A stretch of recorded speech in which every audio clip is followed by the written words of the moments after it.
नमस्कार दोस्तों, मैं संतोष पटेल स्वागत करता हूं आपके अपने YouTube चैनल डिजिटल भंडार पर। आज की वीडियो में हम CPCT एग्जाम के लिए और सभी प्रकार के कॉम्पिटिटिव एग्जाम के लिए कंप्यूटर से संबंधित 20 इंपोर्टेंट क्वेश्चंस को समझने वाले हैं। जब हम एक क्वेश्चन को समझते हैं तो उससे संबंधित हमें कुछ और क्वेश्चन भी तैयार करने मिल जाते हैं। तो आप सभी क्वेश्चंस को नोट जरूर करें, क्योंकि एक क्वेश्चन से रिलेटेड कई प्रकार के और भी क्वेश्चन तैयार हो जाते हैं। यदि आप CPCT एग्जाम के लिए तैयारी कर रहे हैं या आप किसी भी कॉम्पिटिटिव एग्जाम के लिए कंप्यूटर से संबंधित इंपोर्टेंट क्वेश्चन तैयार करना चाहते हैं, तो आप हमारी वीडियोस के माध्यम से कंप्यूटर से संबंधित इंपोर्टेंट क्वेश्चन तैयार कर सकते हैं। चलिए शुरुआत करते हैं आज की इस वीडियो का। देखते हैं आज का हमारा पहला क्वेश्चन क्या है। पहला क्वेश्चन हमसे पूछा गया है, हमें एक हेक्साडेसिमल नंबर दिया गया है जिसकी हमें बाइनरी वैल्यू बतानी है, क्या होगी। हमें एक हेक्साडेसिमल नंबर दिया गया है जिसकी हमें बाइनरी वैल्यू बतानी है, क्या होगी। यह क्वेश्चन कंप्यूटर नंबर सिस्टम से संबंधित है। कंप्यूटर नंबर सिस्टम से यह क्वेश्चन पूछा गया है। हमें एक हेक्साडेसिमल नंबर दिया गया है 96, जिसकी हमें बाइनरी वैल्यू बतानी है, क्या होगी। यह क्वेश्चन कंप्यूटर नंबर सिस्टम से संबंधित है। यहां पर आपको कई प्रकार के क्वेश्चन तैयार करने हैं। पहला क्वेश्चन क्या बन सकता है, कंप्यूटर सिस्टम में कितने प्रकार के नंबर सिस्टम यूज किए जाते हैं। तो कंप्यूटर सिस्टम में 4 प्रकार के नंबर सिस्टम यूज किए जाते हैं, 4 प्रकार के। पहला होता है बाइनरी नंबर सिस्टम, जिसका बेस होता है 2। दूसरा होता है ऑक्टल नंबर सिस्टम, जिसका बेस होता है 8। तीसरा होता है डेसिमल नंबर सिस्टम, जिसका बेस होता है 10। और चौथा होता है हेक्साडेसिमल नंबर सिस्टम, जिसका बेस होता है 16। तो पहला होता है बाइनरी नंबर सिस्टम, जिसका बेस होता है 2। दूसरा होता है ऑक्टल नंबर सिस्टम, जिसका बेस होता है 8। तीसरा होता है डेसिमल नंबर सिस्टम, जिसका बेस होता है 10। और चौथा होता है हेक्साडेसिमल नंबर सिस्टम, जिसका बेस होता है 16। जो बाइनरी नंबर सिस्टम होता है, इसमें केवल 0 और 1 को स्टोर किया जाता है। इसमें 2 ही अंक होते हैं, एक 0 और एक 1। 0 1 के अलावा बाइनरी नंबर में कोई भी डिजिट नहीं आती है। ऑक्टल नंबर सिस्टम का बेस 8 है, तो इसमें 0 से लेकर 7 तक के नंबर को स्टोर किया जाता है। 0 से लेकर 7 तक होते टोटल 8 हैं, लेकिन 0 से लेकर 7 तक। डेसिमल नंबर सिस्टम का बेस 10 है, इसमें 10 डिजिट होती हैं, लेकिन 0 से लेकर 9 तक होती हैं। और जो हेक्साडेसिमल नंबर सिस्टम है, इसमें टोटल 16 वैल्यू हो सकती हैं, 16, लेकिन 0 से लेकर 9 तक नंबर यूज होते हैं। 0 से लेकर 9 तक नंबर यूज होते हैं। जब 10 आ जाता है तो 10 को हम लिखते हैं A, इसी प्रकार से 11 को हम लिखते हैं B, 12 को हम लिखते हैं C, 13 को हम लिखते हैं D, 14 को लिखते हैं E और 15 को लिखते हैं F। जो हेक्साडेसिमल नंबर सिस्टम है, इसमें आपको याद रखना है टोटल 16 वैल्यू होंगी, लेकिन 0 से लेकर 9 तक क्या होंगे, नंबर। जबकि 10 को हम A से रिप्रेजेंट करेंगे, 11 को B से रिप्रेजेंट करेंगे, 12 को C से रिप्रेजेंट करेंगे, 13 को D से रिप्रेजेंट करेंगे, 14 को E से रिप्रेजेंट करेंगे और 15 को F से रिप्रेजेंट करेंगे। हमें जो क्वेश्चन दिया गया है, यह हेक्साडेसिमल नंबर सिस्टम का ही क्वेश्चन है, क्योंकि इसका बेस है 16। लिखा भी गया है हेक्साडेसिमल नंबर है और इसका बेस कितना है, 16। हमें इसको किस में बदलना है, बाइनरी में, मतलब 2 बेस में बदलना है। तो हेक्साडेसिमल नंबर में 0 से लेकर 9 तक के तो नंबर होते हैं। फिर 10 को हम A लिखते हैं, 11 को B लिखते हैं, 12 को C लिखते हैं, 13 को D लिखते हैं, 14 को E लिखते हैं और 15 को F लिखते हैं। अभी हमने नंबर सिस्टम कितने होते हैं, कौन कौन से होते हैं, किस नंबर सिस्टम का बेस क्या होता है और किस नंबर सिस्टम की रेंज क्या होती है, यह जाना। अब हम इस क्वेश्चन को सॉल्व करना सीखने वाले हैं। जो क्वेश्चन हमें दिया गया है, इसको सॉल्व करना बहुत ही आसान है। हमें एक हेक्साडेसिमल नंबर दिया गया है जिसको हमें बाइनरी में बदलना है। इसको सॉल्व करने के लिए आपको एक फॉर्मूला याद रखना है, 8421। 8421 इस फॉर्मूले के द्वारा हम इस क्वेश्चन को बहुत ही आसानी से सॉल्व कर सकते हैं। यदि आपको किसी हेक्साडेसिमल नंबर को बाइनरी में बदलना है या किसी बाइनरी नंबर को हेक्साडेसिमल में बदलना है, तो उसके लिए फॉर्मूला होता है 8421। 8421 से हम इस क्वेश्चन को बहुत ही आसानी से सॉल्व कर सकते हैं।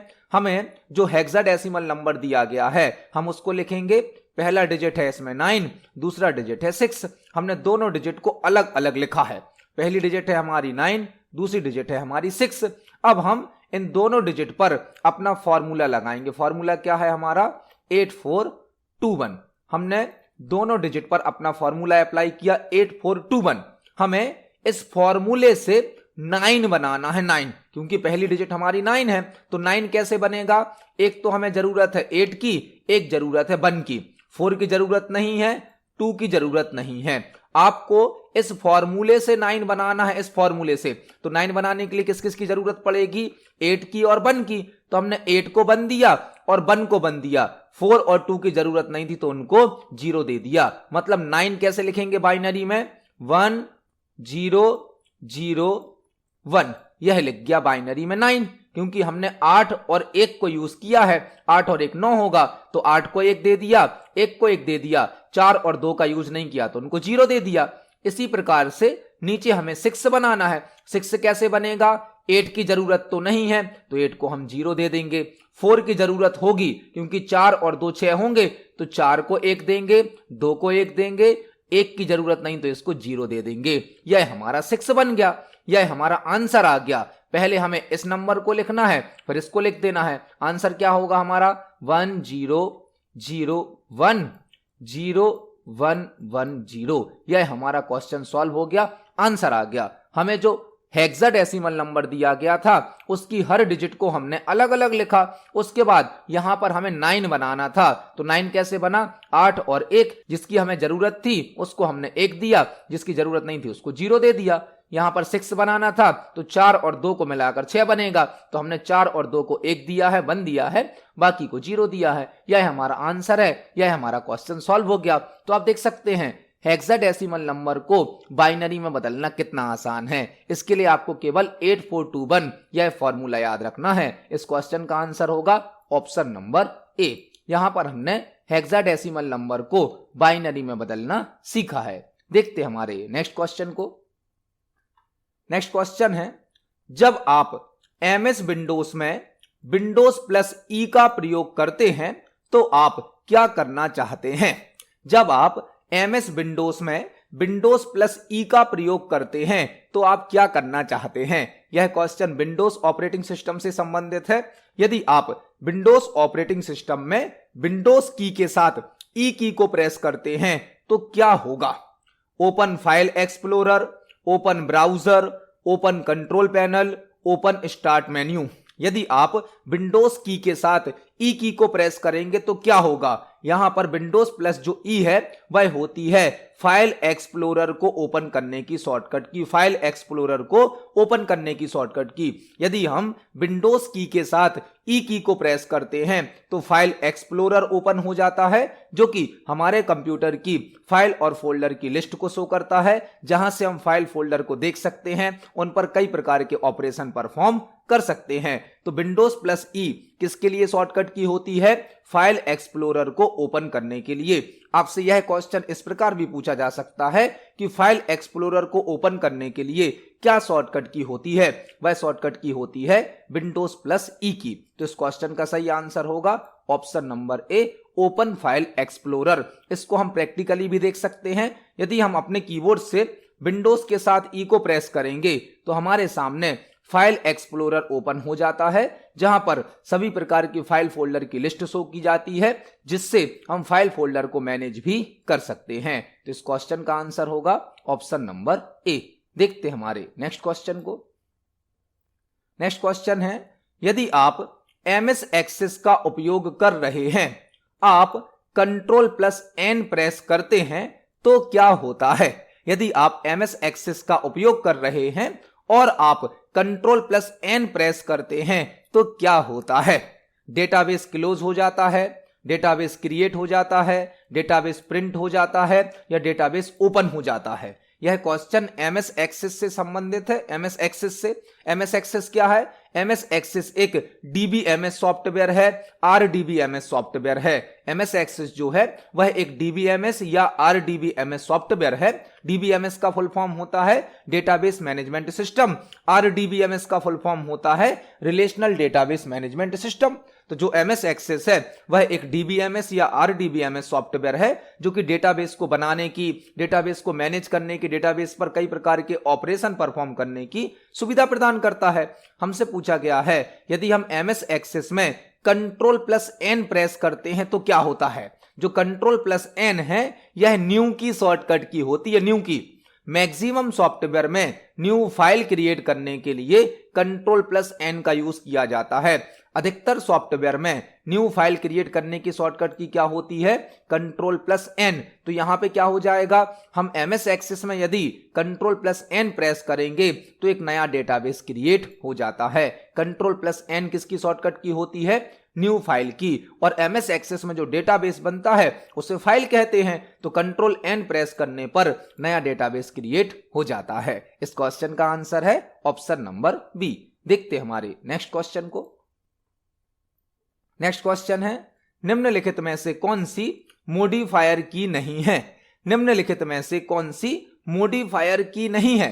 यह क्वेश्चन कीबोर्ड से संबंधित है। हमें 4 प्रकार की के नाम दिए गए हैं और हमसे पूछा गया है निम्न में से कौन सी मॉडिफायर की नहीं है। यह क्वेश्चन कीबोर्ड से संबंधित है। यहां पर आपको समझना होगा मॉडिफायर की कौन सी होती हैं। मॉडिफायर की वह की कहलाती हैं जो किसी अदर की वर्किंग को चेंज कर देती हैं। मॉडिफायर की वह की कहलाती हैं जो किसी अदर की वर्किंग को चेंज कर देती हैं। फॉर एग्जाम्पल यदि आप कीबोर्ड से केवल ए की को प्रेस करेंगे, ए को, तो ए टाइप होगा। ए अकेला प्रेस करेंगे तो ए क्या होगा, टाइप। लेकिन यदि आप कंट्रोल के साथ ए प्रेस करेंगे तो यह सिलेक्ट ऑल का वर्क करने लगेगी। इसी प्रकार से यदि आप कीबोर्ड से सी को प्रेस करें तो सी टाइप होगा, लेकिन कंट्रोल के साथ यदि आप सी को प्रेस करेंगे तो यह कॉपी का काम करने लगेगी। मतलब कंट्रोल की ने ए की का और सी की का कार्य बदल दिया, वर्किंग चेंज कर दी। ऐसी की जो अदर की वर्किंग को चेंज कर देती हैं वह कहलाती हैं मॉडिफायर की। जनरली इनका उपयोग शॉर्टकट की के साथ किया जाता है, शॉर्टकट की में किया जाता है। तो हमसे पूछा गया है निम्नलिखित में से कौन सी मॉडिफायर की नहीं है। ऑल्ट एक मॉडिफायर की है, कंट्रोल भी एक मॉडिफायर की है, शिफ्ट भी एक मॉडिफायर की है, लेकिन जो F5 की है यह मॉडिफायर की नहीं है, यह एक फंक्शन की है। यह एक फंक्शन की है, जबकि ऑल्ट, कंट्रोल, शिफ्ट यह तीनों ही मॉडिफायर की हैं। तो इस क्वेश्चन का सही आंसर क्या होगा, ऑप्शन नंबर डी। F5 एक फंक्शन की होती है, यह मॉडिफायर की नहीं होती है। इस क्वेश्चन का सही आंसर है ऑप्शन नंबर डी। देखते हैं हमारे नेक्स्ट क्वेश्चन को। नेक्स्ट क्वेश्चन है एमएस वर्ड में थिसोरस ऑप्शन की शॉर्टकट की क्या है। एमएस वर्ड में थिसोरस ऑप्शन की शॉर्टकट की क्या है। यह क्वेश्चन एमएस वर्ड से पूछा गया है और यहां पर आपको 3 क्वेश्चन तैयार करने हैं। हमसे क्वेश्चन क्या पूछा गया है, एमएस वर्ड में थिसोरस ऑप्शन की शॉर्टकट की क्या है। थिसोरस ऑप्शन की शॉर्टकट की आपको याद करनी है।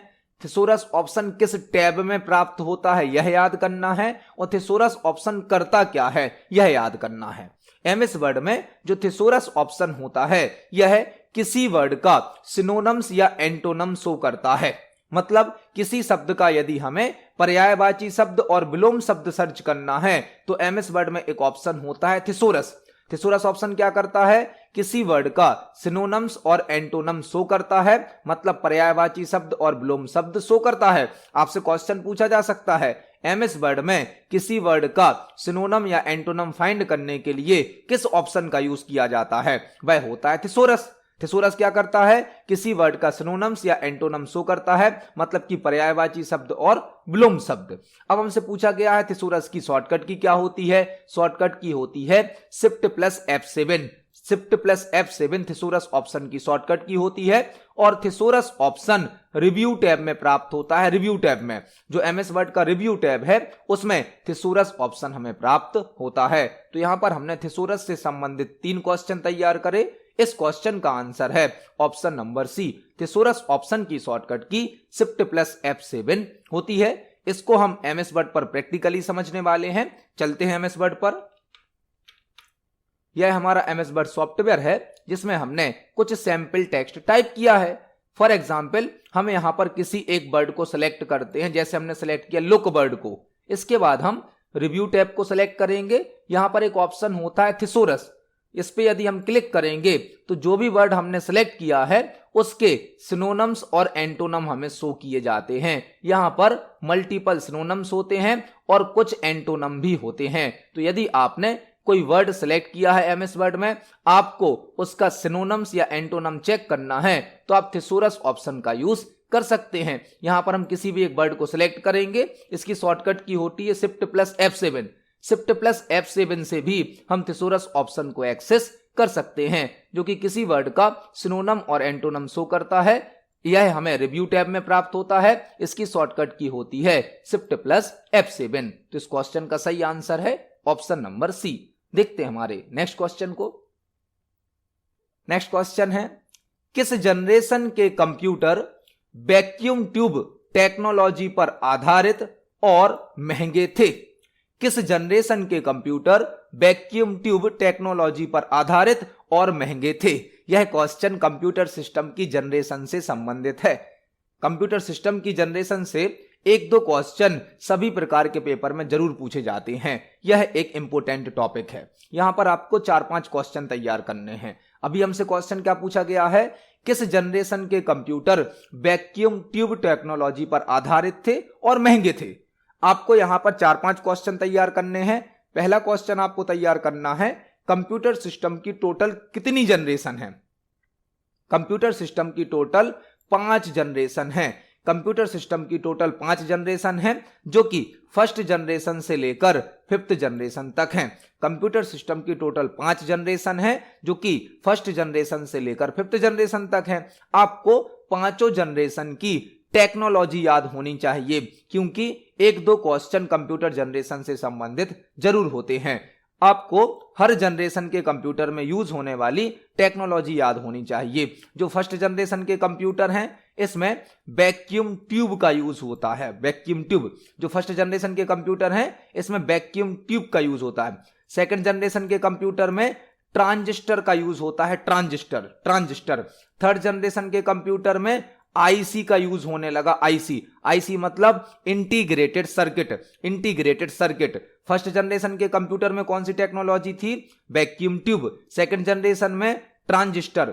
थर्ड जनरेशन में IC मतलब इंटीग्रेटेड सर्किट। फोर्थ जनरेशन के कंप्यूटर से माइक्रो प्रोसेसर का यूज किया जाने लगा, और यह जो माइक्रो प्रोसेसर थे यह VLSI पर वर्क करते हैं। VLSI मतलब very large scale integration. Fourth generation से माइक्रो प्रोसेसर का यूज किया जाने लगा, और यहां पर जो टेक्नोलॉजी है वह कौन सी है? VLSI, very large scale integration. और जो 5th जनरेशन के कंप्यूटर हैं, यह ULSI पर वर्क करते हैं। ULSI, ultra large scale integration. और 5th जनरेशन के कंप्यूटर में AI का भी यूज किया जाता है, आर्टिफिशियल इंटेलिजेंस पर आधारित होते हैं 5th जनरेशन के कंप्यूटर। तो यहां पर कंप्यूटर की जनरेशन से संबंधित कई प्रकार के क्वेश्चन बन सकते हैं। हमसे पूछा गया था, किस जनरेशन के कंप्यूटर वैक्यूम ट्यूब टेक्नोलॉजी पर आधारित और महंगे थे? वह थे फर्स्ट जनरेशन के कंप्यूटर। फर्स्ट जनरेशन के कंप्यूटर में वैक्यूम ट्यूब टेक्नोलॉजी का यूज किया जाता था। यह कंप्यूटर साइज में सबसे बड़े होते थे, सबसे अधिक महंगे होते थे, स्पीड सबसे अधिक स्लो थी इनकी। तो इस क्वेश्चन का सही आंसर होगा option number A, first generation. देखते हैं हमारे नेक्स्ट क्वेश्चन को। नेक्स्ट क्वेश्चन है, इंटीग्रेटेड सर्किट चिप किस मटेरियल से बने होते हैं? इंटीग्रेटेड सर्किट चिप किस मटेरियल से बने होते हैं? IC का फुल फॉर्म क्या होता है? Integrated circuit. IC का फुल फॉर्म होता है इंटीग्रेटेड सर्किट। हमसे पूछा गया है, इंटीग्रेटेड सर्किट चिप जो IC चिप होती हैं वह किस मटेरियल से बनी होती हैं? IC का फुल फॉर्म होता है इंटीग्रेटेड सर्किट, और IC सिलिकॉन मटेरियल से बनी होती हैं। सिलिकॉन। IC का फुल फॉर्म क्या होता है? Integrated circuit. और जो IC होती है, इंटीग्रेटेड चिप होती है, वह किस मटेरियल से बनी होती है? सिलिकॉन मटेरियल से। तो इस क्वेश्चन का सही आंसर होगा option number C, IC chip या integrated circuit chip silicon material से बनी होती है। देखते हैं हमारे नेक्स्ट क्वेश्चन को। नेक्स्ट क्वेश्चन है, भारत के फर्स्ट सुपर कंप्यूटर परम 8000 को कब लॉन्च किया गया था? भारत के फर्स्ट सुपर कंप्यूटर परम 8000 को कब लॉन्च किया गया था? यह क्वेश्चन सुपर कंप्यूटर से संबंधित है। सुपर कंप्यूटर जो कि एक ऐसा कंप्यूटर है जिसकी स्पीड सबसे अधिक फास्ट होती है, जो कि साइज में सबसे बड़ा होता है और कॉस्ट में सबसे अधिक महंगा होता है।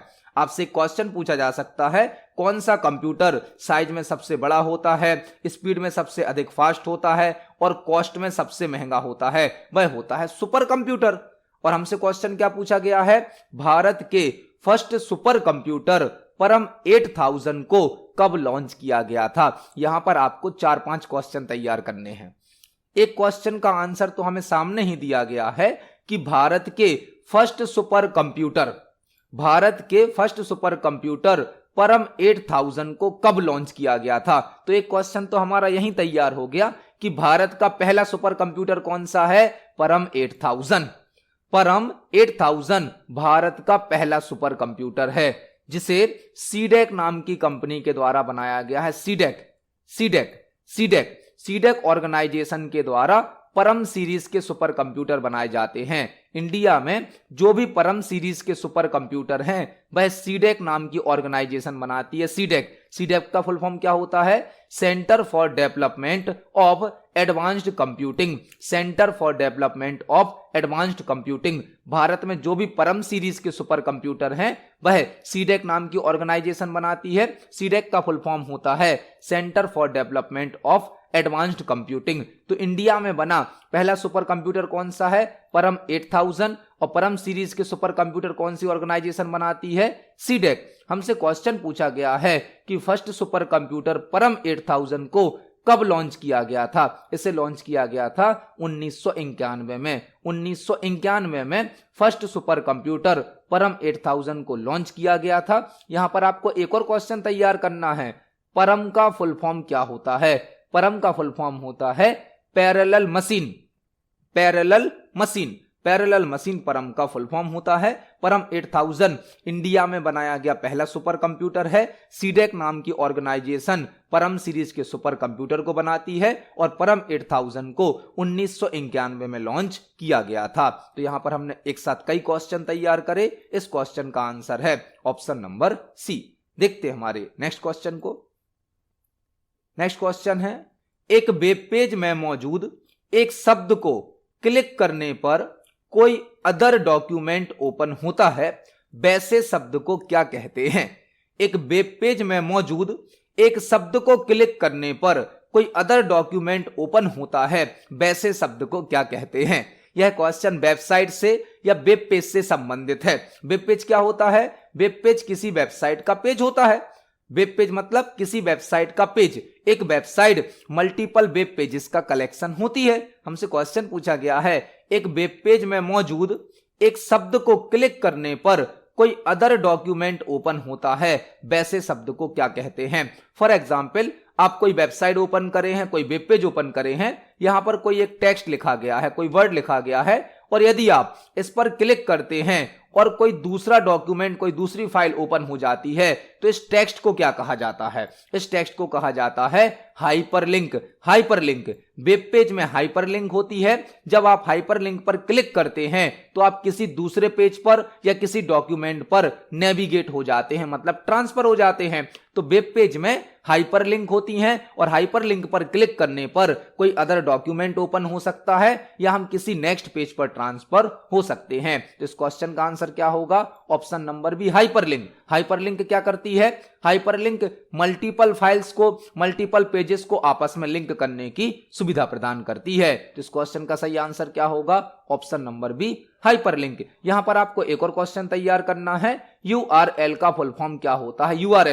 यूआरएल का फुल फॉर्म होता है uniform resource locator. Uniform resource locator जो कि किसी वेब पेज का या किसी वेबसाइट का यूनिक एड्रेस होता है। तो यहां पर इस क्वेश्चन का आंसर होगा ऑप्शन नंबर बी, हाइपरलिंक। देखते हैं हमारे नेक्स्ट क्वेश्चन को। नेक्स्ट क्वेश्चन है, निम्नलिखित में से किसमें फाइल्स और सब फोल्डर शामिल होते हैं। निम्नलिखित में से किसमें फाइल्स और सब फोल्डर शामिल होते हैं? हमसे क्वेश्चन पूछा गया है निम्नलिखित में से किसमें फाइल्स और सब फोल्डर शामिल होते हैं? फाइल में, ग्रुप में, सॉफ्टवेयर में या फोल्डर में? तो एक फोल्डर जो होता है फोल्डर, उसमें मल्टीपल फाइल्स होती हैं और मल्टीपल सब फोल्डर होते हैं। एक फोल्डर के अंदर मल्टीपल फाइल्स होती हैं और मल्टीपल सब फोल्डर होते हैं। इस क्वेश्चन का आंसर क्या होगा? Option number D, folder. Folder होता क्या है? फोल्डर मल्टीपल फाइल्स और सब फोल्डर का कॉम्बिनेशन होता है, कलेक्शन होता है। फोल्डर को डायरेक्टरी भी कहा जाता है, डायरेक्टरी। फोल्डर को डायरेक्टरी भी कहा जाता है। फॉर एग्जाम्पल, यह हमारा फर्स्ट फोल्डर है। फर्स्ट फोल्डर को कहते हैं हम रूट डायरेक्टरी। रूट, किसी ड्राइव पर, किसी डिस्क पर जो पहली डायरेक्टरी बनती है उसे क्या कहते हैं? Root directory. मतलब पहला जो फोल्डर बनता है उसे क्या बोला जाता है? Root directory. इसके अंदर हम फाइल्स को स्टोर कर सकते हैं और अदर डायरेक्टरी को, मतलब अदर फोल्डर को स्टोर कर सकते हैं। तो जो हमारा पहला फोल्डर है वह तो हो गया रूट डायरेक्टरी, मेन फोल्डर। इसके अंदर जो फोल्डर बनते हैं इन्हें कहा जाता है सब फोल्डर या सब डायरेक्टरी। और एक फोल्डर होता क्या है? फोल्डर का यूज मल्टीपल फाइल्स को और सब फोल्डर को स्टोर करने के लिए किया जाता है। फोल्डर के अंदर मल्टीपल फाइल्स हो सकती हैं और मल्टीपल सब फोल्डर हो सकते हैं। फर्स्ट फोल्डर किसी डिस्क पर या किसी ड्राइव पर जो पहला फोल्डर बनता है उसे कहते हैं रूट डायरेक्टरी, और एक फोल्डर के अंदर जो फोल्डर होते हैं उन्हें कहते हैं सब डायरेक्टरी। तो इस क्वेश्चन का सही आंसर होगा ऑप्शन नंबर डी। देखते हैं हमारे नेक्स्ट क्वेश्चन को। नेक्स्ट क्वेश्चन है, आपके कंप्यूटर पर माइक्रोफोन के काम करने के लिए यह होना चाहिए। आपके कंप्यूटर पर माइक्रोफोन के काम करने के लिए यह होना चाहिए। माइक्रोफोन क्या होता है? माइक्रोफोन मतलब माइक। माइक्रोफोन मतलब माइक जो कि एक इनपुट डिवाइस है। माइक्रोफोन मतलब माइक जो कि एक इनपुट डिवाइस है जिसका यूज किसी साउंड को या ऑडियो को इनपुट करने के लिए किया जाता है। यदि हमें कोई साउंड या ऑडियो इनपुट करना है तो हम माइक्रोफोन का या माइक का यूज करते हैं। हमसे पूछा गया है आपके कंप्यूटर पर माइक्रोफोन के काम करने के लिए क्या होना चाहिए? ईथरनेट, एनआईसी, साउंड कार्ड या ग्राफिक्स कार्ड। तो हमारे कंप्यूटर पर यदि हमें माइक्रोफोन का, माइक का यूज करना है, स्पीकर का यूज करना है, तो हमारे कंप्यूटर में साउंड कार्ड होना आवश्यक है। साउंड कार्ड, साउंड कार्ड एक हार्डवेयर डिवाइस है जो कि हमारे कंप्यूटर सिस्टम में साउंड को जनरेट करती है। साउंड को जनरेट करने के लिए साउंड कार्ड या ऑडियो कार्ड का होना आवश्यक होता है। साउंड कार्ड या ऑडियो कार्ड जो कि एक हार्डवेयर डिवाइस होती है जिसके द्वारा हम माइक को, स्पीकर को कनेक्ट करते हैं। तो इस क्वेश्चन का सही आंसर क्या हो जाएगा? Option number C, sound card. आपके कंप्यूटर पर माइक्रोफोन के काम करने के लिए साउंड कार्ड का या ऑडियो कार्ड का होना आवश्यक होता है। देखते हैं हमारे नेक्स्ट क्वेश्चन को। नेक्स्ट क्वेश्चन है, आउटपुट देखने के लिए आप ब्लैंक का उपयोग करते हैं। आउटपुट देखने के लिए आप ब्लैंक का उपयोग करते हैं। हमें 4 ऑप्शन दिए गए हैं और हमसे पूछा गया है आप आउटपुट देखने के लिए किसका उपयोग करते हैं? कीबोर्ड का, मॉनिटर का, माउस का या स्कैनर का? आउटपुट देखने के लिए कौन सी डिवाइस काम आएंगी? Output device. कीबोर्ड तो एक इनपुट डिवाइस है, माउस भी एक इनपुट डिवाइस है, स्कैनर भी एक इनपुट डिवाइस है। आउटपुट डिवाइस केवल कौन है? मॉनिटर। मॉनिटर एक आउटपुट डिवाइस है जो कि हमें सॉफ्ट कॉपी आउटपुट प्रदान करता है। तो यहां पर आउटपुट देखने के लिए हम किसका उपयोग करेंगे? मॉनिटर का। मॉनिटर एक आउटपुट डिवाइस है जो कि हमें सॉफ्ट कॉपी आउटपुट प्रदान करता है। तो इस क्वेश्चन का सही आंसर हो जाएगा ऑप्शन नंबर बी, मॉनिटर। देखते हैं हमारे नेक्स्ट क्वेश्चन को। नेक्स्ट क्वेश्चन है, निम्नलिखित में से किस ग्रुप में केवल आउटपुट डिवाइसेस हैं? निम्नलिखित में से किस ग्रुप में केवल आउटपुट डिवाइसेस हैं? हमें 4 अलग अलग ग्रुप दिए गए हैं और हमें सिलेक्ट करना है कि किस ग्रुप में केवल आउटपुट डिवाइस हैं। यहां पर 4 अलग अलग ग्रुप हैं और हमें सिलेक्ट करना है किस ग्रुप में केवल आउटपुट डिवाइस हैं। पहला ग्रुप क्या है हमारा? Scanner, printer, monitor. तो प्रिंटर और मॉनिटर तो आउटपुट डिवाइस हैं लेकिन स्कैनर तो एक इनपुट डिवाइस है, यह हमारा आंसर नहीं होगा। Keyboard, printer, monitor. कीबोर्ड यहां पर एक इनपुट डिवाइस है, तो यह भी हमारा आंसर नहीं होगा। इस ग्रुप में हमें माउस दिया गया है, माउस भी एक इनपुट डिवाइस है। यहां पर आंसर हो जाएगा option number D. Option number D में तीनों ही आउटपुट डिवाइस हैं। प्लॉटर एक आउटपुट डिवाइस है जो कि हार्ड कॉपी आउटपुट देता है। प्रिंटर भी एक आउटपुट डिवाइस है, यह भी हार्ड कॉपी आउटपुट देता है। मॉनिटर भी एक आउटपुट डिवाइस है जो कि हमें सॉफ्ट कॉपी आउटपुट प्रदान करता है। तो इस क्वेश्चन का आंसर हो जाएगा option number D. D option में हमें तीनों ही आउटपुट डिवाइस के नाम दिए गए हैं। इस क्वेश्चन का आंसर है ऑप्शन नंबर डी। देखते हैं हमारे नेक्स्ट क्वेश्चन को। नेक्स्ट क्वेश्चन है, ब्लैंक ना होने पर कंप्यूटर बूट नहीं कर सकता है। ब्लैंक ना होने पर कंप्यूटर बूट नहीं कर सकता है। हमसे क्वेश्चन पूछा गया है, ब्लैंक ना होने पर कंप्यूटर बूट नहीं कर सकता है। यहां पर कंप्यूटर बूट का मतलब क्या है? कंप्यूटर को बूट करने का मतलब है कंप्यूटर को ऑन करना। कंप्यूटर को बूट करने का मतलब क्या होता है? कंप्यूटर को ऑन करना। जब हम कंप्यूटर को ऑन करते हैं तो उसे कहा जाता है कंप्यूटर को बूट करना।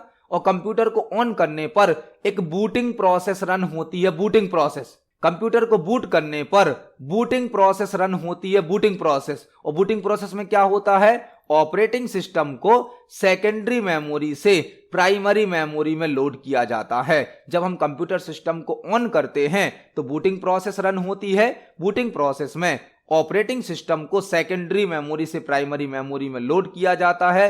इस समय पर कंप्यूटर से कनेक्ट सभी हार्डवेयर डिवाइस को चेक किया जाता है कि वह प्रॉपरली वर्क कर रही हैं या नहीं कर रही हैं। तो यहां पर यदि हमें कंप्यूटर को बूट करना है तो ऑपरेटिंग सिस्टम का होना आवश्यक होता है। ऑपरेटिंग सिस्टम जो कि हमारे कंप्यूटर का एक मेन सॉफ्टवेयर होता है, यदि ऑपरेटिंग सिस्टम नहीं होगा तो हमारा कंप्यूटर सिस्टम बूट नहीं कर सकता है, क्योंकि बूटिंग प्रोसेस के समय पर ऑपरेटिंग सिस्टम को सेकेंडरी मेमोरी से प्राइमरी मेमोरी में लोड किया जाता है। तो इस क्वेश्चन का सही आंसर होगा option number C. Operating system ना होने पर कंप्यूटर बूट नहीं कर सकता है। बूट करने का मतलब है कंप्यूटर को ऑन करना। यदि ऑपरेटिंग सिस्टम नहीं होगा तो हमारा कंप्यूटर सिस्टम ऑन नहीं होगा। इस क्वेश्चन का आंसर है ऑप्शन नंबर सी। देखते हैं हमारे नेक्स्ट क्वेश्चन को। नेक्स्ट क्वेश्चन है, कंप्यूटर सिस्टम में बिल्ट इन परमानेंट मेमोरी को क्या कहते हैं? कंप्यूटर सिस्टम में बिल्ट इन परमानेंट मेमोरी को क्या कहते हैं? यह क्वेश्चन भी मेमोरी से संबंधित है। कंप्यूटर सिस्टम में बिल्ट इन मतलब कंप्यूटर सिस्टम के अंदर ही जिसे जोड़ा गया है। परमानेंट मतलब जो हमेशा के लिए, लंबे समय के लिए डेटा को स्टोर करती है। कंप्यूटर सिस्टम में बिल्ट इन और परमानेंट मेमोरी को क्या कहते हैं? ऐसी मेमोरी जो कंप्यूटर सिस्टम के अंदर ही जुड़ी होती है और परमानेंटली डेटा को स्टोर करती है, उसे क्या कहते हैं? ऑप्शन नंबर फर्स्ट है रैम, ऑप्शन नंबर बी है रोम, ऑप्शन नंबर सी है यूबीएस, ऑप्शन नंबर डी है सीडी रोम। तो यहां पर जो परमानेंट मेमोरी है, परमानेंट मेमोरी, वह कौन सी है? रोम है। रोम जो कि कंप्यूटर सिस्टम में इनबिल्ट होती है। इनबिल्ट मतलब जब मदरबोर्ड को बनाया जाता है तब मदरबोर्ड में रोम चिप को फिट कर दिया जाता है। रोम मदरबोर्ड में इनबिल्ट होती है और रोम के अंदर जो डेटा होता है वह परमानेंटली स्टोर होता है। रोम में बायोस प्रोग्राम स्टोर होता है, बायोस, जिसे हम बेसिक इनपुट आउटपुट सिस्टम कहते हैं। रोम में कुछ ऐसे इंस्ट्रक्शन होते हैं जो कि हमारे कंप्यूटर सिस्टम को स्टार्ट करने के लिए आवश्यक होते हैं। रोम एक परमानेंट मेमोरी है, एक नॉन वोलेटाइल मेमोरी है और यह मदरबोर्ड में इनबिल्ट होती है। रोम का फुल फॉर्म क्या होता है? रीड ओनली मेमोरी, मतलब एक ऐसी मेमोरी जिसे केवल हम रीड कर सकते हैं, इसके डेटा को हम चेंज नहीं कर सकते हैं। रैम तो एक वोलेटाइल मेमोरी होती है, वोलेटाइल मतलब अस्थायी होती है। सीडी रोम यहां पर एक ऑप्टिकल डिस्क का एग्जाम्पल है जो कि सेकेंडरी मेमोरी है और यह एक एक्सटर्नल डिस्क होती है। एक्सटर्नल मतलब इसे हम कंप्यूटर सिस्टम के बाहर से कनेक्ट करते हैं। यहां पे आंसर क्या हो जाएगा हमारा? ऑप्शन नंबर सी रोम। रोम जिसका फुल फॉर्म होता है रीड ओनली मेमोरी, यह कंप्यूटर सिस्टम में एक इनबिल्ट मेमोरी होती है। इनबिल्ट मतलब कंप्यूटर सिस्टम के अंदर होती है। जब मदरबोर्ड को बनाया जाता है तब रोम को उसमें फिट कर दिया जाता है। रोम में बायोस प्रोग्राम होता है। बायोस का फुल फॉर्म होता है बेसिक इनपुट आउटपुट सिस्टम, जो कि हमारे कंप्यूटर सिस्टम को स्टार्ट करने के लिए आवश्यक होता है। यहां पर एक और क्वेश्चन आपको तैयार करना है, रैम का फुल फॉर्म क्या होता है? रैम का फुल फॉर्म होता है रैंडम एक्सेस मेमोरी। रैम एक वोलेटाइल मेमोरी है, मतलब अस्थायी मेमोरी है। आपको सीडी रोम का फुल फॉर्म याद करना है। सीडी रोम का फुल फॉर्म होता है compact disc read only memory. Compact disc read only memory. इस क्वेश्चन का सही आंसर होगा ऑप्शन नंबर बी, रोम। देखते हैं हमारे नेक्स्ट क्वेश्चन को। नेक्स्ट क्वेश्चन है, विश्व कंप्यूटर साक्षरता दिवस मतलब वर्ल्ड कंप्यूटर लिटरेसी डे कब मनाया जाता है? विश्व कंप्यूटर साक्षरता दिवस या वर्ल्ड कंप्यूटर लिटरेसी डे कब मनाया जाता है? तो जो विश्व कंप्यूटर साक्षरता दिवस है यह हर साल 2 दिसंबर को मनाया जाता है। 2 दिसंबर को विश्व कंप्यूटर साक्षरता दिवस मनाया जाता है। इस क्वेश्चन का आंसर होगा ऑप्शन नंबर ए, 2 दिसंबर को विश्व कंप्यूटर साक्षरता दिवस मतलब वर्ल्ड कंप्यूटर लिटरेसी डे मनाया जाता है। इस क्वेश्चन का आंसर है ऑप्शन नंबर ए। देखते हैं हमारे नेक्स्ट क्वेश्चन को। नेक्स्ट क्वेश्चन है, वेब डिजाइनिंग के संबंध में CMS का फुल फॉर्म क्या होता है? वेब डिजाइनिंग के संबंध में CMS का फुल फॉर्म क्या होता है? यह क्वेश्चन वेब डिजाइनिंग से, वेबसाइट डिजाइनिंग से संबंधित है। हमसे क्वेश्चन पूछा गया है CMS का फुल फॉर्म क्या होता है? वेब डिजाइनिंग के संबंध में CMS का फुल फॉर्म होता है content management system. Content management system, content management system एक ऐसा सिस्टम जो किसी वेबसाइट को बनाने की, उसके कंटेंट को एडिट करने की, मैनेज करने की सुविधा देता है। और CMS के द्वारा हम विदाउट कोडिंग के किसी वेबसाइट को आसानी से क्रिएट कर सकते हैं। करंट टाइम पर वर्डप्रेस सबसे अधिक यूज होने वाला एक CMS सॉफ्टवेयर है। वर्डप्रेस एक CMS है जो कि हमें विदाउट कोडिंग के फास्ट स्पीड में एक प्रोफेशनल वेबसाइट बनाने की सुविधा प्रदान करता है। तो वेब डिजाइनिंग के संबंध में CMS का फुल फॉर्म क्या होता है? कंटेंट मैनेजमेंट सिस्टम, जो कि किसी वेबसाइट को बनाने की, उसके कंटेंट को मैनेज करने की, एडिट करने की, पब्लिश करने की सुविधा प्रदान करता है। करंट टाइम पर वर्डप्रेस CMS का यूज अधिक किया जाता है। तो इस क्वेश्चन का सही आंसर होगा ऑप्शन नंबर बी, CMS का फुल फॉर्म होता है कंटेंट मैनेजमेंट सिस्टम। देखते हैं हमारे नेक्स्ट क्वेश्चन को। नेक्स्ट क्वेश्चन है, MS एक्सेल में इक्वल पावर 5,2 का रिजल्ट क्या होगा? MS एक्सेल में इक्वल पावर 5,2 का रिजल्ट क्या होगा? यह क्वेश्चन MS एक्सेल से पूछा गया है। यदि हम MS एक्सेल में इक्वल के साथ पावर फंक्शन को लगाते हैं और उसमें 2 वैल्यू देते हैं 5,2, तो हमें क्या रिजल्ट प्राप्त होगा? आपको यहां पर यह समझना होगा कि पावर फंक्शन क्या करता है। पावर फंक्शन किसी एक नंबर पर किसी दूसरे नंबर से पावर कैलकुलेट करता है। पावर मतलब यहां पर हमने पहली वैल्यू दी है 5, तो 5 के ऊपर हमें 2 की पावर कैलकुलेट करनी है। 5 के ऊपर 2 की पावर, और जब हम 5 के ऊपर 2 की पावर कैलकुलेट करेंगे तो इसका मतलब क्या होगा? 5 × 5। तो हमें आंसर कितना प्राप्त हो जाएगा? 25। जो पावर फंक्शन है वह MS एक्सेल में पावर कैलकुलेट करता है। यहां पर हमने 5 के ऊपर 2 की पावर कैलकुलेट करी है, तो आंसर कितना प्राप्त हो जाएगा? हमें 25। तो इस क्वेश्चन का सही आंसर होगा ऑप्शन नंबर बी, 25। इसको हम एक्सेल पर प्रैक्टिकली देख सकते हैं। चलते हैं MS एक्सेल पर। यदि हम MS एक्सेल में इक्वल पावर फंक्शन लगाते हैं और यहां पर पहली वैल्यू देते हैं 5, दूसरी वैल्यू देते हैं 2, तो इसका मतलब क्या होगा? हमें 5 के ऊपर 2 की पावर कैलकुलेट करनी है।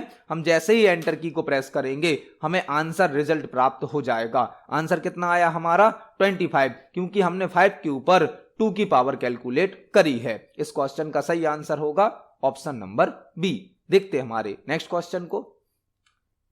नेक्स्ट क्वेश्चन है, डिफरेंस इंजन का आविष्कार किसके द्वारा किया गया है? डिफरेंस इंजन का आविष्कार किसके द्वारा किया गया है? डिफरेंस इंजन, यह क्वेश्चन कंप्यूटर जीके से संबंधित है। हमसे पूछा गया है डिफरेंस इंजन का आविष्कार किसके द्वारा किया गया है। यहां पर आपको 4 क्वेश्चन तैयार करने हैं। 4। पहला क्वेश्चन हमसे क्या पूछा गया है? डिफरेंस इंजन का आविष्कार किसके द्वारा किया गया है? डिफरेंस इंजन का आविष्कार किया गया है चार्ल्स बेबेज के द्वारा। चार्ल्स बेबेज के द्वारा।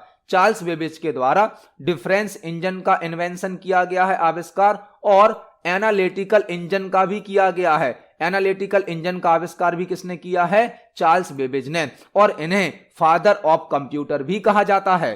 तो डिफरेंस इंजन का आविष्कार, एनालिटिकल इंजन का आविष्कार चार्ल्स बेबेज ने किया है, और इन्हें फादर ऑफ कंप्यूटर भी कहा जाता है। यहां पर हमने 3 क्वेश्चन तैयार करे। डिफरेंस इंजन का आविष्कार चार्ल्स बेबेज के द्वारा किया गया है, एनालिटिकल इंजन का आविष्कार चार्ल्स बेबेज के द्वारा किया गया है, और चार्ल्स बेबेज को फादर ऑफ कंप्यूटर भी कहा जाता है। यहां पर एक और क्वेश्चन आपको तैयार करना है।